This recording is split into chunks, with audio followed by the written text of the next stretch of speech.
রিজিক কি কি পাবেন, আপনার রিজিক সব লেখা হয়ে গেছে। এখন আপনারা কি রিজিকটাকে হালাল পথে চাচ্ছেন না হারাম পথে?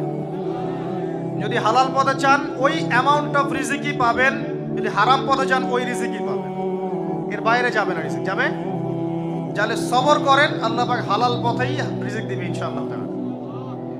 রিজিক বৃদ্ধির জন্য কিছু আমল আছে, তার মধ্যে শ্রেষ্ঠ আমল হচ্ছে নামাজ, এর সাথে চাশতের নামাজ পড়া। চাশত মানে সালাতুদ দুহা, এর আগে ইশরাকের নামাজ আছে। রিজিক বৃদ্ধির জন্য আত্মীয়তার সম্পর্ক বজায় রাখতে হয়, আত্মীয়তার সম্পর্ক বজায় রাখলে রিজিক প্রশস্ত হবে। বেশি বেশি যে আল্লাহর জিকির করে এবং কোরআন তেলাওয়াত করে তার রিজিক বাড়ে আলহামদুলিল্লাহ, এবং যে আল্লাহর রাস্তায় খরচ করে তার রিজিক বাড়ে। এই রিজিক বাড়ার কিছু পলিসি আছে। সবচেয়ে শ্রেষ্ঠটা হচ্ছে নামাজ, আল্লাহর জিকির তেলাওয়াত। এরপর আমলের মধ্যে আত্মীয়তার সম্পর্ক বজায় রাখা। নবীজি বলছেন কেউ যদি চায় যে তার রিজিকটা লম্বা হোক, হায়াতটা লম্বা হোক, সে যেন আত্মীয়তার সম্পর্ক বজায় রাখে। আত্মীয়তার সম্পর্ক এখন আস্তে আস্তে নষ্ট হয়ে যাচ্ছে না? খেয়াল করে দেখেন, আত্মীয়তার সম্পর্ক আপনি বজায় রাখবেন। মনে রাখবেন, আমি বারবার একটা কথা বলেছি আপনাদের ওয়াজ মাহফিলে, যে পৃথিবীতে যে কাজই করবেন আল্লাহর সন্তুষ্টির জন্য করবেন। আত্মীয়তার সম্পর্ক বজায় রাখবেন আল্লাহর সন্তুষ্টির জন্য, তাদের কাছে কিছু পাওয়ার আশায় না। যখনই আপনি কারো কাছে কিছু পাওয়ার আশা করবেন আপনি কষ্ট পাবেন। যখনই কারো কাছে কিছু পাওয়ার আশা করবেন আপনি কষ্ট পাবেন। কারো কাছে এত বেশি পাওয়ার আশা করবেন না। কার কাছে পাওয়ার আশা করবেন? আল্লাহর কাছে, যে আমি এই কাজটা করছি আল্লাহ আমাকে পুরস্কার দিবে ইনশাআল্লাহ। আমি আত্মীয়তার সম্পর্ক বজায় রাখছি কেন? আল্লাহর কাছে রিজিকে বরকতের আশায়, আল্লাহর সন্তুষ্টির জন্য। মনে রাখবেন প্রিয় ভাইয়েরা, আমল কবুল হওয়ার শর্ত মোটামুটি তিনটা। কয়টা? এক নাম্বার, আমলগুলো হতে হবে আল্লাহর সন্তুষ্টির জন্য, এক। দুই নাম্বার, আমলটা হতে হবে রাসূলুল্লাহ সাল্লাল্লাহু আলাইহি ওয়াসাল্লামের পদ্ধতিতে, অন্য কারো পদ্ধতিতে নয়। তিন নাম্বার, আমলটা করার জন্য আপনার রিজিকটা হতে হবে হালাল।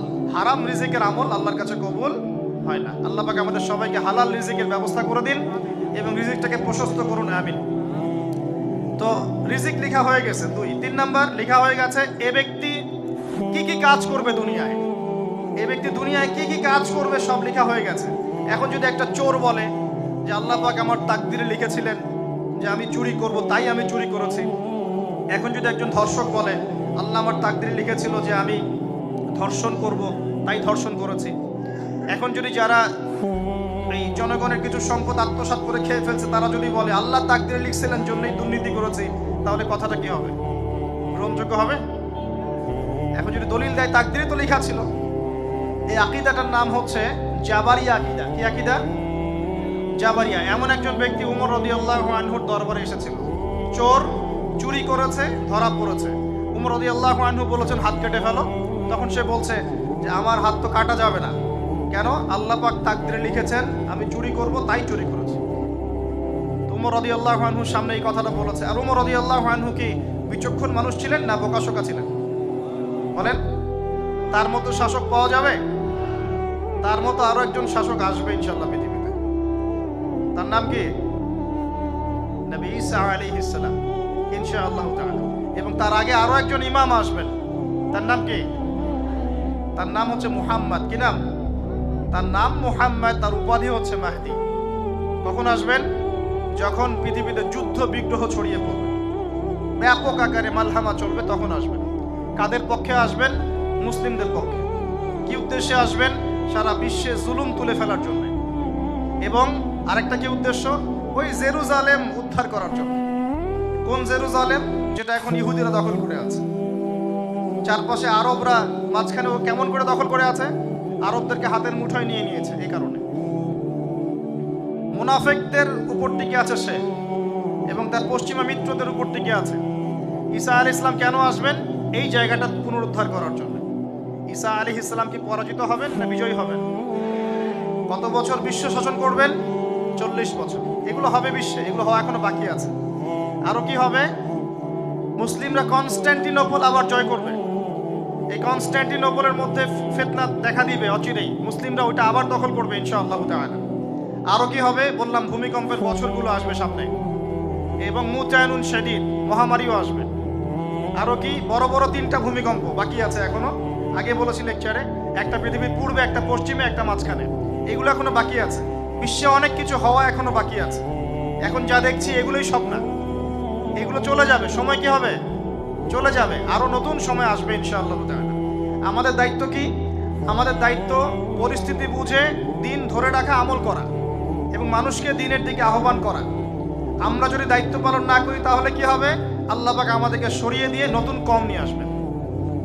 আল্লাহ পাক সূরা মুহাম্মাদে বলেছেন, ওয়া ইন তাতাওয়াল্লাউ, তোমরা যদি মুখ ফিরিয়ে নাও, ইয়াস্তাবদিল কওমান গায়রাকুম, আল্লাহ পাক নতুন কওমকে তোমাদের জায়গায় স্থলাভিষিক্ত করবেন। সুম্মা লা ইয়াকুনু আমসালাকুম, তারা তোমাদের মতো হবে না, মানে আমাদের মতো অপদার্থ হবে না।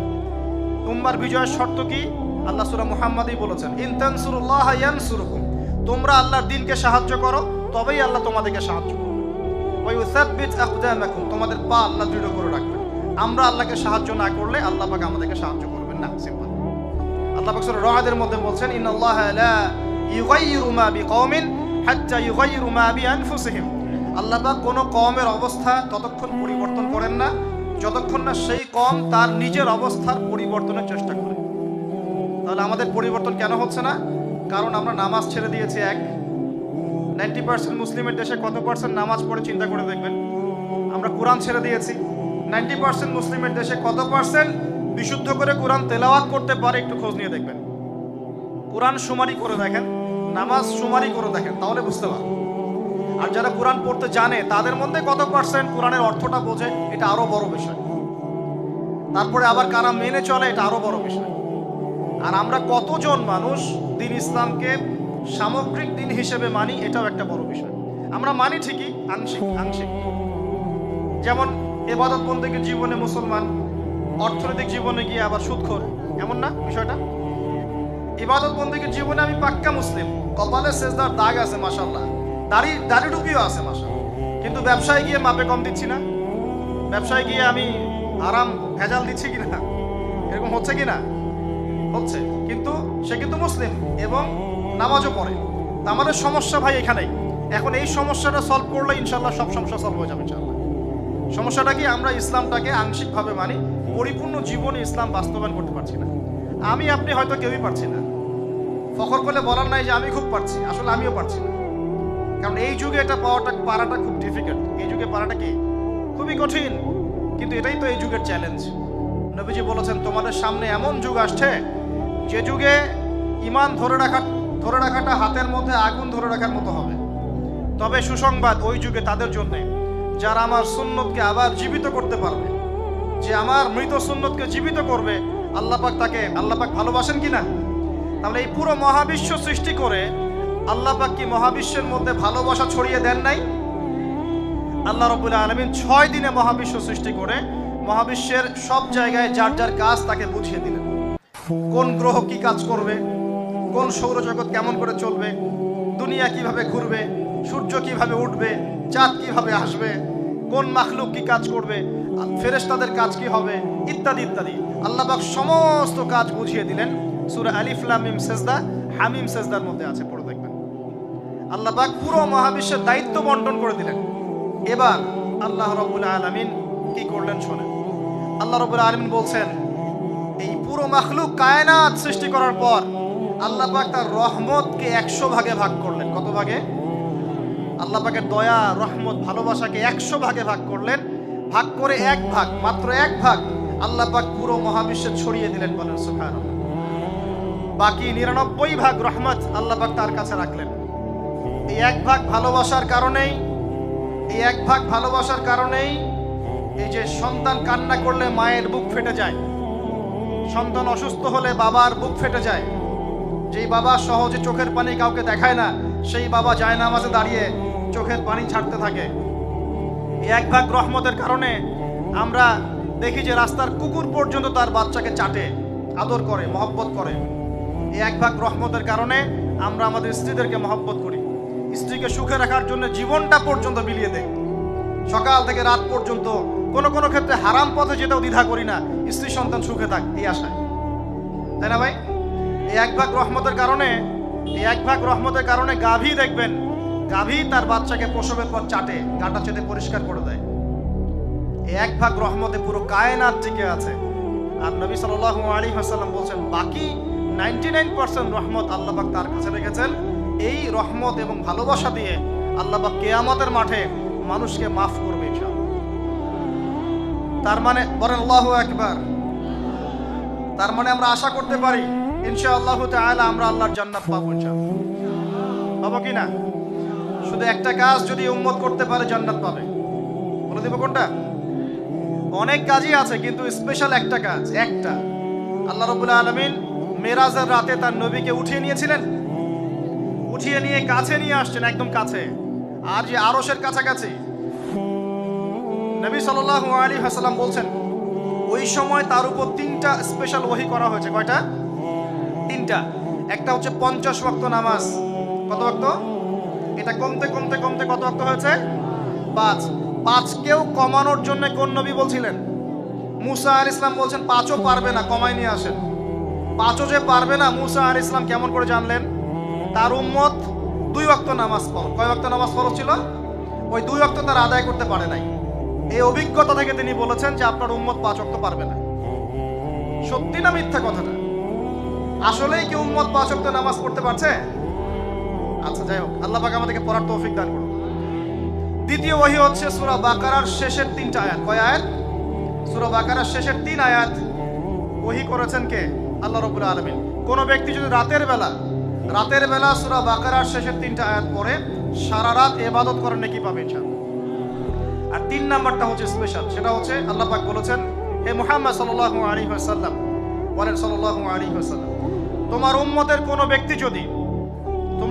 কোনো ব্যক্তি যদি আসমান জমিনের সমান গুনাহ নিয়ে আমার সামনে দাঁড়ায়, আসমান জমিন সমান গুনাহ নিয়ে আমার সামনে দাঁড়ায়, কিন্তু আমার সাথে শিরকের পাপ নাই, আমার সাথে কোনো শিরকের পাপ করে নাই, ইনশাআল্লাহ আমি আল্লাহ তার সামনে আসমান জমিন সমান ক্ষমা নিয়ে হাজির হব ইনশাআল্লাহ। তার মানে আমরা যদি ইনশাআল্লাহ তাআলা শিরকের পাপ থেকে দূরে থাকতে পারি, ইনশাআল্লাহ আশা করা যায় আমরা আল্লাহর সন্তুষ্টি পাবো ইনশাআল্লাহ। এরপর আল্লাহ রাব্বুল আলামিন কি করলেন? আল্লাহ রাব্বুল আলামিন পুরো মহাবিশ্ব সৃষ্টি করে সব দায়িত্ব ভাগ করে দিলেন। ভাগ করে দেওয়ার পরে আল্লাহ পাক জান্নাত জাহান্নাম সৃষ্টি করেছেন কিনা? আচ্ছা, জান্নাত এবং জাহান্নাম কার কার জন্য সৃষ্টি করেছেন বলেন? জিন আর মানুষ। আচ্ছা, এখন জান্নাতের চেয়ে কি শান্তির কোনো জায়গা আছে? আচ্ছা, এই জান্নাত কার জন্য সৃষ্টি করেছেন? জিন আর মানুষ। আচ্ছা, তাহলে আল্লাহ পাক মানব জাতিকে ভালোবাসেন কিনা? ভালোবাসেন কিনা? আপনি যখন কাউকে ভালোবাসবেন তাকে সবচেয়ে সুন্দর গিফট দিতে চাইবেন কিনা? তার জন্য সবচেয়ে ভালোটা কিনতে চাইবেন কিনা? আল্লাহ পাক জান্নাত তৈরি করেছেন কাদের জন্য? আমাদের জন্য। তার মানে আল্লাহ পাক আমাদেরকে ভালোবাসেন কিনা? অবশ্যই বাসেন। আল্লাহ রাব্বুল আলামিন জাহান্নামও তো সৃষ্টি করেছেন। এখন যদি বলি যে তাহলে আল্লাহ পাক কি আমাদেরকে ভালোবাসেন না, জাহান্নামে কিভাবে দিবেন? উত্তরটা কি হবে তাহলে? উত্তর হচ্ছে এই যে যদি আল্লাহ না করুক কোনো ব্যক্তি জাহান্নামে যায়, তাহলে বুঝতে হবে সেই ব্যক্তি জাহান্নামে যাওয়ার যোগ্য ছিল বলেই জাহান্নামে গিয়েছে। কথা কি বুঝতে পারছেন? আর যদি কোনো ব্যক্তি জান্নাতে যায়, তাহলে বুঝতে হবে সেই ব্যক্তির উপর আল্লাহ পাক দয়া করেছেন বলেই সে জান্নাতে গিয়েছে। মানুষ তার আমল দিয়ে জান্নাতে যেতে পারবে না। মানুষ তার আমল দিয়ে জান্নাতে যেতে পারবে না, আল্লাহর দয়া অনুগ্রহ দিয়ে জান্নাতে যাবে ইনশাআল্লাহ। আল্লাহ পাক আমাদের সবাইকে সেই দয়া অর্জন করার তৌফিক দান করুন। সামনে রহমত পাওয়ার একটা সুবর্ণ সুযোগ আসছে, সেটা হলো রমজান মাস। কি মাস? রমজান মাস। আমরা দোয়া করি আল্লাহ পাক আমাদের সবাইকে সুস্থতার সাথে রমজানের সবগুলো রোজা রাখার তৌফিক দান করুন। নবীজি বলেছেন এই মাসে যে ইবাদত করে তার গুনাহ মাফ করতে পারলো না, তার জন্য ধ্বংস করে নাও। আমরা তো রমজান আসার আগে দুনিয়াবি প্ল্যান করছি, রমজানে কিভাবে ব্যবসায় উন্নতি করব, রমজানে কিভাবে বেশি লাভ করব। হ্যাঁ, তো রমজান মাস হচ্ছে ইবাদতের মৌসুম। আল্লাহ পাক আমাদের সবাইকে রমজান মাসে 5 ওয়াক্ত নামাজ পড়ার তৌফিক দান করুন, কোরআন তেলাওয়াত করার তৌফিক দান করুন, কোরআন বুঝে পড়ার তৌফিক দান করুন, তারাবির নামাজ জামাতে পড়ার তৌফিক দান করুন, এবং বেশি বেশি মানুষকে ইফতার করানোর তৌফিক দান করুন। যাদের যাকাত ফরজ হয়েছে, যাকাত দিচ্ছেন না, আল্লাহর ওয়াস্তে রমজান মাসে যাকাত দিয়ে দিবেন ইনশাআল্লাহ। আর আমি কিন্তু আগেই বলেছি রমজান মাসে ভাই দ্রব্যমূল্যের দাম কিন্তু খুব চড়া ওঠানামা করবে। অতএব যাদের সামর্থ্য কম তাদের ঘরে ইফতার পৌঁছে দেওয়ার দায়িত্ব কার? আমাদের। যাদের সামর্থ্য আছে তারা, যারা সামর্থ্যবান নয় তাদের ঘরে ঘরে মাসের বাজার পৌঁছে দেবেন ইনশাআল্লাহ। আল্লাহ পাক তৌফিক এনায়েত করুন বলি আমি। এবার দেখেন আল্লাহ পাক সৃষ্টি করলেন আদম আলাইহিস সালামকে। কাকে? এর আগে আল্লাহ পাক জিন জাতি সৃষ্টি করেছেন, আমি ওইদিকে যাচ্ছি না, আমি মানুষের কথা বলছি। আদম আলাইহিস সালামকে আল্লাহ পাক কেমন করে সৃষ্টি করেছেন? আল্লাহ পাক সূরা সাদের মধ্যে বলেছেন যে খলাকতু বিয়াদাই, খলাকতু বিয়াদাই, আমি আদমকে আমার হাত দিয়ে সৃষ্টি করেছি। কি দিয়ে? হাত দিয়ে। এটা কি ভালোবাসার বহিঃপ্রকাশ নয়? আল্লাহ পাক কি আমাদেরকে ভালোবাসেন না? ভালোবাসেন। আচ্ছা, এই দুনিয়াতে যত কিছু আছে, এই দুনিয়ার আকাশ বাতাস নদী নালা পানি অক্সিজেন সবকিছু কার জন্য সৃষ্টি করা হয়েছে?